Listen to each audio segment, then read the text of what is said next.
Como é que a gente pode ter certeza de que uma organização realmente escuta as crianças? Hoje a gente vai explorar um método bem claro para a gente conseguir diferenciar o que é só discurso do que é ação de verdade quando o assunto é o direito das crianças. Bom, vamos lá. Esse aqui é o nosso roteiro de hoje. Primeiro, a gente vai entender essa diferença entre o que as organizações dizem e o que elas fazem na prática. Depois, vamos mergulhar numa nova maneira de pensar a defesa dos direitos, conhecer as ferramentas para analisar isso e, por fim, ver como juntar todas essas peças para fazer a diferença de verdade. Vamos começar por uma situação que, olha, talvez seja bem familiar para muita gente. Sabe quando uma organização se vende de um jeito, mas a experiência real é totalmente o oposto? É exatamente esse abismo entre as palavras e as ações que a gente vai investigar. Quem nunca, né? É bem provável que todo mundo já tenha entrado em algum lugar que se dizia feito para crianças, mas, na prática, a história era bem diferente. Essa experiência é o exemplo perfeito da distância que pode existir entre o discurso e a realidade. E o que esse exemplo do restaurante deixa bem claro é como as boas intenções podem ir por água abaixo quando a opinião das crianças é simplesmente ignorada.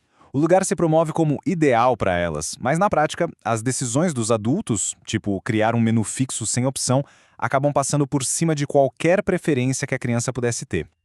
Então, como é que a gente resolve essa bagunça? A resposta não está em fazer pequenos ajustes, não. A gente precisa de uma mudança de mentalidade, uma transformação na forma como enxergamos a defesa dos direitos das crianças. Esse slide aqui resume perfeitamente a virada de chave. De um lado, o modelo antigo, onde o adulto fala pelas crianças de cima para baixo. Do outro, a nova abordagem. Falar com as crianças, criando um diálogo de verdade, uma parceria. Isso não é só uma teoria bonita, não. Dar voz às crianças tem um impacto real que fica na memória, que faz com que elas se sintam valorizadas e importantes.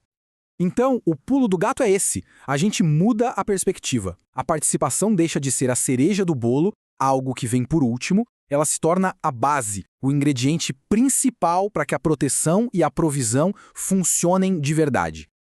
Para a gente conseguir colocar essa nova forma de pensar em prática, a gente precisa das ferramentas certas. Então, vamos abrir a nossa caixa de ferramentas e dar uma olhada em duas lentes de análise que vão nos ajudar a entender se uma organização está mesmo falando sério. Essas são as nossas duas lentes. Primeiro, a gente se pergunta qual é a real motivação por trás do que a organização faz. E segundo, qual é a imagem da criança que ela tem na cabeça. Analisar essas duas coisas já nos dá um poder imenso para avaliar qualquer espaço, seja uma escola, um projeto social ou até uma política pública. Primeiro, vamos olhar a motivação. Ela pode ir desde o básico, que é proteger, até promover a participação ativa. Mas, às vezes, a motivação pode ser só o lucro ou o benefício dos adultos, e é importante saber identificar isso. Em segundo lugar, a gente analisa a imagem da criança, ou seja, como aquela organização enxerga as crianças no fundo. Essa tabela aqui nos ajuda a entender. Elas são vistas como um objeto passivo, que só obedece, ou como um coparticipante ativo com poder de ajudar a moldar o próprio ambiente? Essa frase aqui diz tudo. O jeito que a gente vê as crianças muda completamente o nosso papel. A gente deixa de ser o protagonista que age sobre elas e se torna um facilitador que age com elas.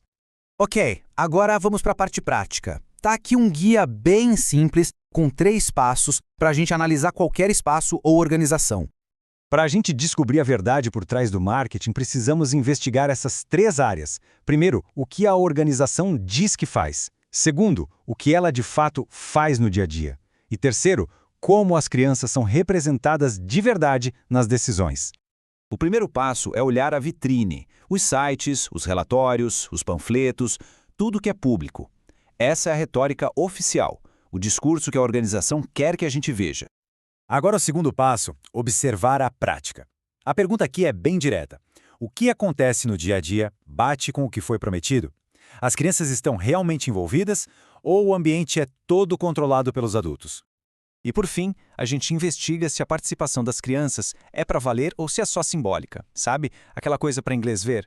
A voz delas influencia as decisões importantes ou é só um detalhe? Certo.